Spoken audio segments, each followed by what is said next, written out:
అందరికీ నా హృదయపూర్వకమైనటువంటి వందనాలు తెలియజేస్తున్నాను. ప్రత్యేకంగా మన మధ్యలో ఉన్నటువంటి స్లీవ మీడియానికి ప్రభు పేరట నా హృదయపూర్వకమైనటువంటి వందనాలు తెలియజేస్తున్నాను. ఈ ప్రోగ్రాం గురించి సిస్టర్ నాకు ఫోన్ చేసింది. బ్రదర్, మా స్లీవ మీడియం గారు ట్రాన్స్ఫర్ అవుతున్నారు, మరి మేడం గారికి చిన్నపాటి నా శక్తి కొలది చిన్నపాటి కార్యక్రమం చేయాలనుకుంటున్నా బ్రదర్, పెద్దగా కాదు అని అన్నది. కార్యక్రమం ఎంత పెద్దగా చేశామన్నది కాదు, ప్రేమతో చేసినమా చేయలేదా అన్నదే ముఖ్యం. కాబట్టి చెయ్యండి సిస్టర్. ఆమె ఏ కార్యక్రమానికైనా నేను ఎప్పుడు కూడా నా శక్తి కొలది సహాయం చేస్తాను. ఏ విధంగానైనా సరే నేను చేయగలిగినది నా సహాయం నేను చేస్తాను. సాయంత్రం పెడదాం బ్రదర్ అని అంటే ఓకే సిస్టర్ పెట్టండి అని చెప్పాను. మరి వారికి ఉన్నటువంటి వారికి ఏదో రక్త సంబంధం, చుట్టరికం, బంధుత్వం లేదు, కానీ యేసుక్రీస్తు ప్రేమ వాళ్ళని ముడేసింది. ఏం ముడేసింది? యేసుక్రీస్తు ప్రేమ ముడివేసింది. బంధాలు తెగిపోతాయి, చుట్టరికాలు తెగిపోతాయి, బంధుత్వాలు తెగిపోతాయి. క్రీస్తు ప్రేమతో ముడిపడినటువంటి సావాసం 3 లోకాల వరకు ఉంటదన్నమాట.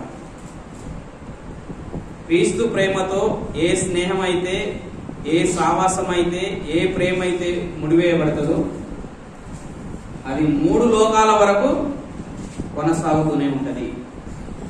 భూలోకంలో స్టార్ట్ అయినటువంటి క్రీస్తు స్నేహ బంధం పరదేశికి వెళ్తుంది, ఆ తర్వాతకి పరలోకానికి కూడా వెళ్తుంది అన్నమాట. అది క్రీస్తు ప్రేమలో బంధంలో ఉన్నటువంటి అనుబంధం. నేను మేడం గురించి ఆలోచన చేస్తూ ఉన్నప్పుడు మేడం ఒకసారి ఇక్కడ స్త్రీల కూడిక ఏర్పాటు చేయాలని సిస్టర్ చెప్పింది. కానీ అప్పుడు నాకు మీటింగ్స్ ఉండడం వలన నేను అప్పుడు కన్వీనియంట్గా ఉండలేకపోయాను. అది నా మనసుకు వచ్చింది ఆ సిస్టర్తో మాట్లాడేటప్పుడు. సెకండ్ పాయింట్, నేను ఆలోచన చేస్తూ ఉన్నప్పుడు నా మనసుకు తట్టిన వచనం ఏంటంటే యెహోషువ గ్రంథం 1వ అధ్యాయం 3వ వచనము, నేను మోషేతో చెప్పినట్లు మీరు అడుగుపెట్టు ప్రతి స్థలమును మీకిచ్చుచున్నాను. దేవుని నామానికి మహిమ కలుగును గాక.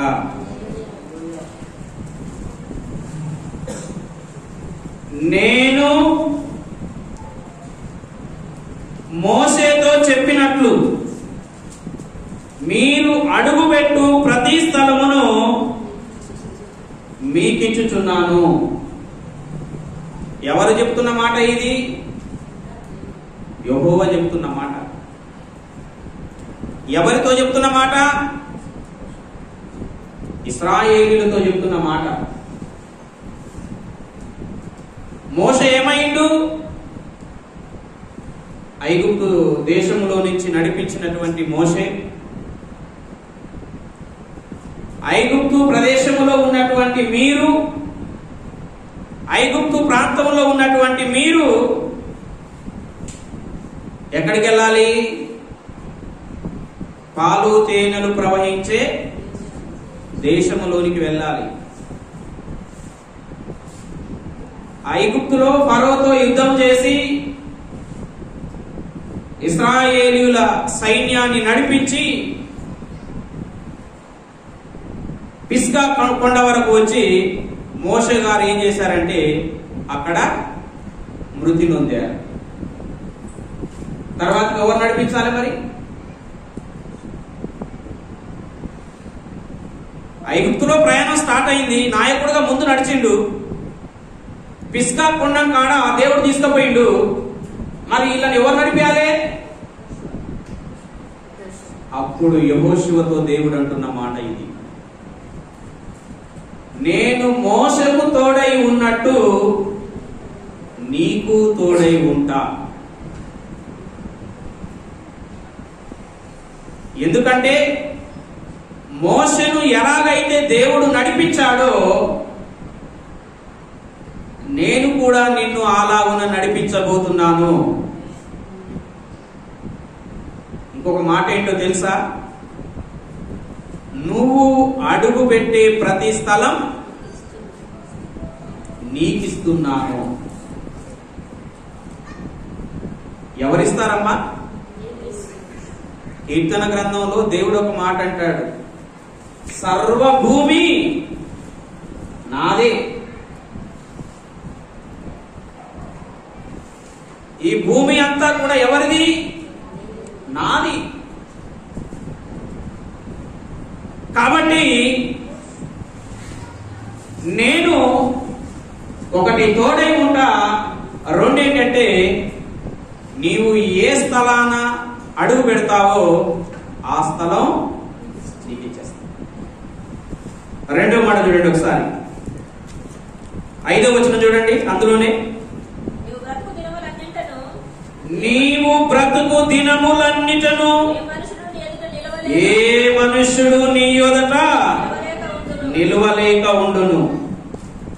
నెక్స్ట్, నేను మోషేకు తోడై ఉన్నట్టు. చూసావా? రెండోసారి చెప్తున్న మాట ఇది. నీ బ్రతుకు దినములన్నిట ఏ మనుష్యుడు నీ యొదట నిలవలేడు. ఏ మనుష్యునికైతే, ఎవరి జీవితానికైతే, నువ్వు పురుషునివైనా స్త్రీవైనా ఎవరివైనా సరే, ఎవరి జీవితములోనైతే దేవుడు తోడుగా ఉంటాడో వారి యొదట లోకములో ఎలాంటి మనిషి అయినా నిలవలేడు.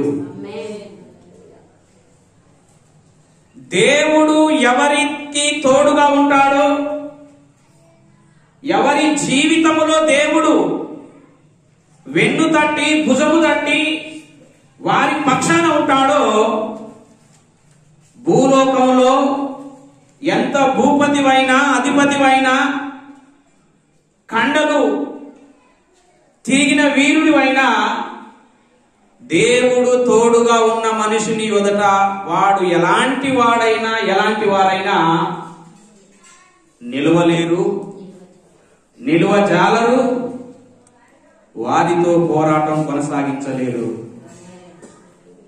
అది దేవుడు యెహోషువకు రెండవసారి గుర్తు చేస్తున్నాడు. మళ్ళీ చెప్తున్నాడు ఏమని? నేను మోషేకు తోడై ఉన్నా, నీకు తోడై ఉంటాను. నువ్వు గుర్తు చేసుకో, నువ్వు మోషే యొక్క శిష్యుడివే కదా.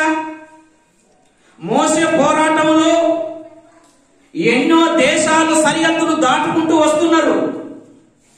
అమోరీయులు, మోయాబీయులు, హివ్వీయులు, పెరిజీయులు, కిత్తీయులు, అమోనీయులు ఎన్నో దేశాలను దాటుకుంటూ వస్తున్నారు. యోబూసీయులు, ఆ దేశపు రాజులు, సైన్యం కావచ్చు, ఎవరైనా మోషే ఎదుట నిలబడి జయం సాధించారా? కారణం నేను మోషేకు తోడై ఉన్నా. గుర్తు చేస్తుండే యెహోషువకి గుర్తు చేస్తున్నాడు. నీ కళ్ళ ముందు జరిగిందే కదా ఇదంతా, నువ్వు చూసినావు కదా. మోషేకు తోడై ఉన్నట్టు నేను నీకు తోడై ఉంటా. నీవు బ్రతుకు దినాలన్నీ ఏ మనుష్యుడు నీ యొదట నిలవలేడు, నిలబడలేడు, నిలబడజాలడు. కారణం ఏంటంటే, కారణం ఏంటి?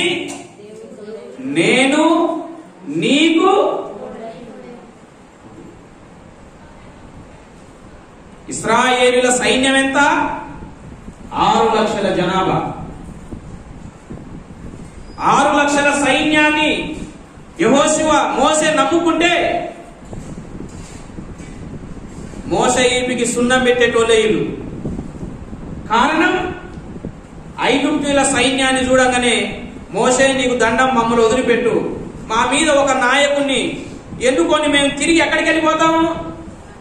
ఐగుప్తుకు తిరిగి వెళ్ళిపోతాం అన్నారు. మోసే ఇశ్రాయేలుల కాల్బలాన్ని నమ్మిండా? తన పక్షాన తనకు తోడుగా ఉన్న దేవుణ్ణి నమ్మిండా? అది మరి దేవుణ్ణి నమ్మితే విజయం. దేవుడు ఎవరి జీవితంలో తోడుగా ఉంటాడో, ఒక్క ఆలయలో కాదు, ఒక్క నల్లగొండలో కాదు, ఒక్క పెద్ద ఊరులో కాదు, ఒక్క తిప్పర్తి కాదు, ఇండియా కాదు, ఆస్ట్రేలియా కాదు, అమెరికా కాదు, ఏ దేశానికి పోయినా నువ్వు అడుగు పెట్టే స్థలములో ఇంకొకడు నీ ఎదుట నిలవలేడు.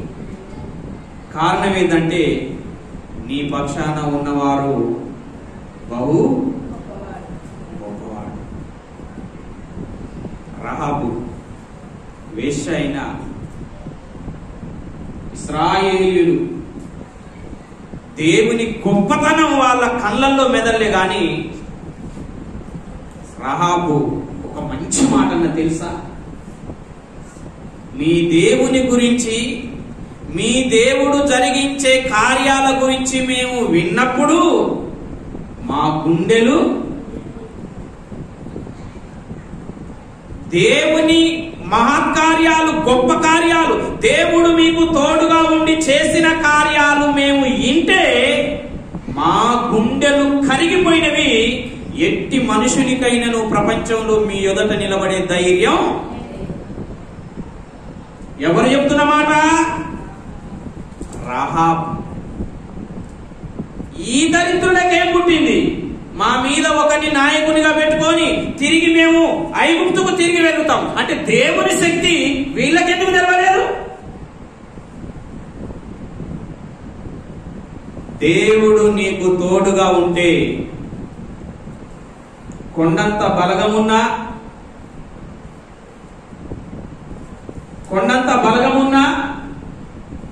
అధికారులంతా అండగా ఉన్నా, ఇంటి నిండా డబ్బు ఉన్నా,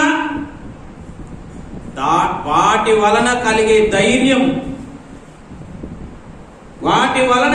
ధైర్యం దేవుణ్ణి బట్టే ధైర్యం దగ్గర సరిపోదు. అవి పరిస్థితులను బట్టి, సుడిగాలులను బట్టి, చెట్టు ఎటు వంగుతుందో మనుషులు కూడా అలాగే వంగిపోతారు. వాళ్ళని నమ్ముకోవద్దు. మోషే ఎందుకు గెలిచాడు ప్రతి చోట అంటే ఇశ్రాయేలు సైన్య కాల్బలాన్ని నమ్మలే, తనకు తోడుగా ఉన్న. అందుకే నేను మోషేకు తోడై ఉన్నా, నువ్వు చూసినవు నేను నీకు. మన కళ్ళ ముందు జరుగుతున్న ఇన్సిడెంట్, ప్రపంచంలో ఇశ్రాయేలు దేశ జనాభా కనీసం మన తెలంగాణ రాష్ట్రం అంతా లేదు. ఇశ్రాయేలు దేశం ప్రస్తుతం, ఇశ్రాయేలు దేశము మన తెలంగాణ రాష్ట్రం అంతా లేదు. ఆ జనాభా ప్రపంచ దేశాలను గడగడలాడిస్తుంది. చుట్టుపక్కల ఉన్న ముస్లిం దేశాలు, అన్ని దేశాలు ఏకమైనా కూడా కనీసం ఒక ఇశ్రాయేలు దేశాన్ని తిప్పి కొట్టి మన నల్లగొండ జిల్లా అంతా ఉంటుంది. ఆ దేశంతో తలబడలేకపోతున్నాయి, ఆ దేశం ఎదుట నిలబడలేకపోతున్నాయి. కారణం మనుషుల శక్తితో పోరాడటం కాదు. మనుషుల శక్తితో పోరాడవచ్చునేమో, శృతి మించినప్పుడు, శక్తిహీనుడవైనప్పుడు చేతులెత్తేస్తావు. దేవుడు నీకు తోడుగా ఉంటే నీ శక్తి, నీ బలం అవసరం లేదు. నీ మనోబలం చాలు, నీ బుద్ధి బలం చాలు. అందుకే హెబ్రీ గ్రంథకర్త మోషే గురించి ఒక మాట అంటాడు, స్థిర బుద్ధి గలవాడై. ఎవరు? మోషే స్థిర బుద్ధి గలవాడై ఎవరిని చూశాడంట? పరలోకంలో ఉన్నటువంటి పరలోకాన్ని, పరలోకమందున్న దేవుని చూశాడు. కానీ ఫరో ఇచ్చే సింహాసనాన్ని, ఫరో కుమార్తె ఇచ్చే కిరీటాన్ని చూడలే.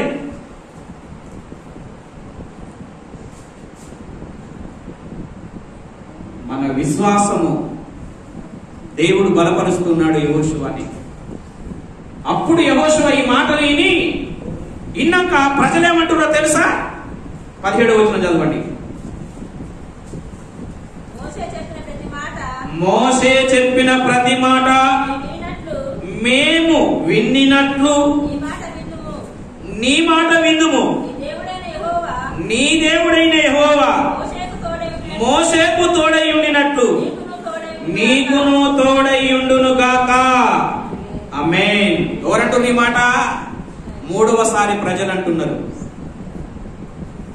దేవుడైన యెహోవా మోషేకు తోడై ఉన్నట్లు నీకును తోడై ఉండును గాక. ప్రజలు అంటున్నారు. దేవుడు ఎవరి జీవితంలోనైతే తోడుగా ఉంటాడో వారి జీవితం ఎదుట,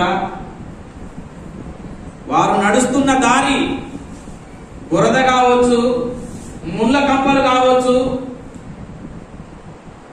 అగాధం కావచ్చు, లోయ కావచ్చు, దేవుడు నీకు తోడుగా ఉంటే కటిక చీకటిలో కూడా ఒక కాంతి పుంజం పుడుతుంది నీకు. అంధకారములో కూడా వెలుగును పుట్టించగల శక్తివంతులు ఎవరు? ఎవరి జీవితంలోనైతే దేవుడు తోడుగా ఉంటాడో వారి మాట అయినా, వారి నోటిలో నుండి వచ్చే మాట అయినా, వారి చూపైనా అది ఒక శాసనములాగా ప్రజలలో పరిపాలన జరుగుతుంటది.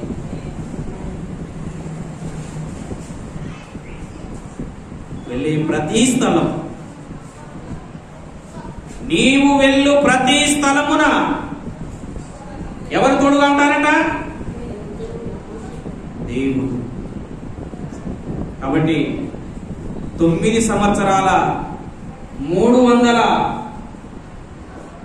ఎన్ని రోజులు మేడం? 15 రోజులు. 9 సంవత్సరాల 315 రోజులు. 15 రోజులు పెద్ద ఊర పిహెచ్సిలో దేవుడు అప్పగించిన బాధ్యతలు ఒక మాట చదువుకుందాం. ప్రసంగి గ్రంథం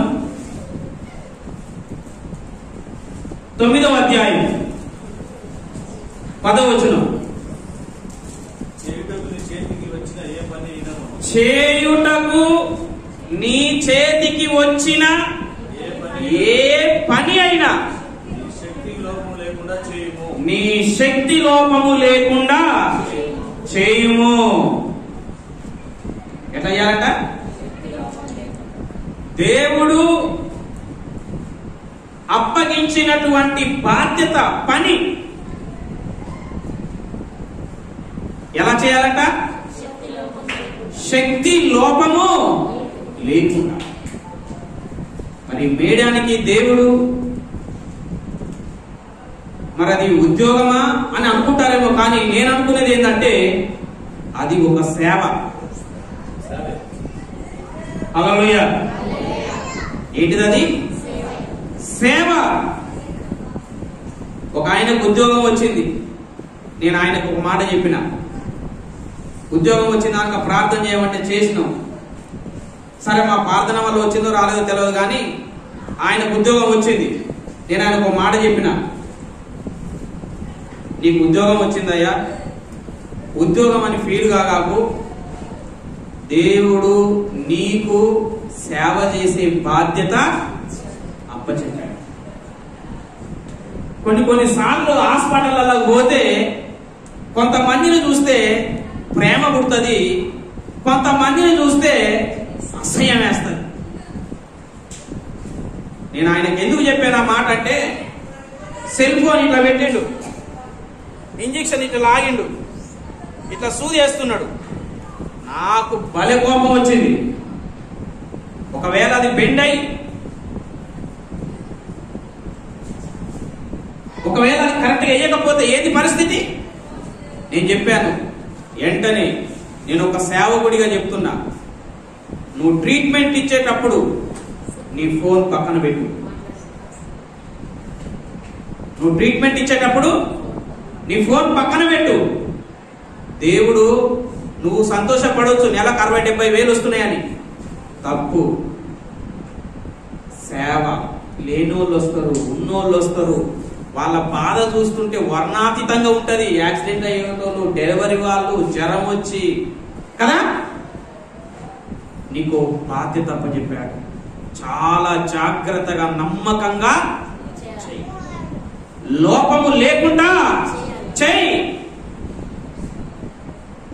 అప్పుడు దేవుడు నిన్నేం చేస్తాడు?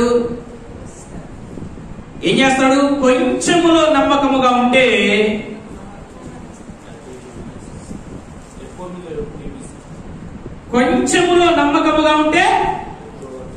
ఇంకా ఎక్కువగా ఇస్తాడంట. నేను మేడాన్ని మనస్ఫూర్తిగా మందిరంలో కోరుకునేది, ఆమెకి ఏమన్నా ఇంకా హయ్యర్ పొజిషన్, ఏమన్నా ప్రమోషన్ వచ్చేది ఉంటే దేవుడు అది ప్రసాదించాలని నా హృదయపూర్వకంగా. మరలా ప్రమోషన్ వస్తే ఆ మేడం గారు పెట్టేటువంటి ప్రోగ్రామ్ లో కూడా నేను ఒక శాలువా తీసుకొని రావాలని మనస్ఫూర్తిగా దేవుని కోరుకుంటున్నాను. అందరు గట్టిగా చప్పట్లు కొట్టండి. దేవుడు అది గరులాగా చేయగలమని మనం ప్రార్థనలో జ్ఞాపకం చేసుకుందాం. కాబట్టి దేవుడు మనకిచ్చినటువంటి బాధ్యతను నమ్మకంగా అప్పచెప్తే దేవుడు లేపేస్తాడు. ఎక్కడ ఉన్నాను? యోషువ ఒక యవనస్తుడు ఎక్కడ ఉన్నాడు? లక్షలాది మంది ప్రజలలో యాడో ఉన్నాడు. కానీ ఒకటే ధైర్యం చేసిండు, నేను మోషేకు తోడున్నట్టు లే. ఎందుకు? నమ్మకత్వం, కొంచెములో నమ్మకత్వం. ఏ నమ్మకత్వం? నేను ఒక ప్రశ్న అడుగుతా మిమ్మల్ని. యోషువ కొంచెములో నమ్మకత్వం ఎక్కడ ఉన్నాడో చెప్పండి. యెహోషువ కొంచెములో నమ్మకత్వం ఎక్కడ ఉన్నాడు?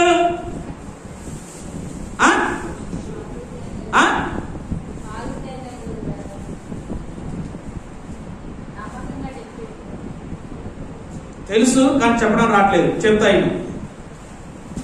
మోషే కానాను దేశాన్ని వేగు చూసి రాబోరని కొంతమందిని తోలిండు, 11 మందిని తోలిండు, 12 మందిని తోలిండు. ఆ 12 మందిలో 2 ఎవరంటే నూను కుమారుడైన యెహోషువ, ఒకటి కాలేబు. మిగతా 10 మంది చెడు వార్త తీసుకొని వచ్చిండ్రు. వీరిద్దరే మంచి వార్త తెచ్చిండ్రు.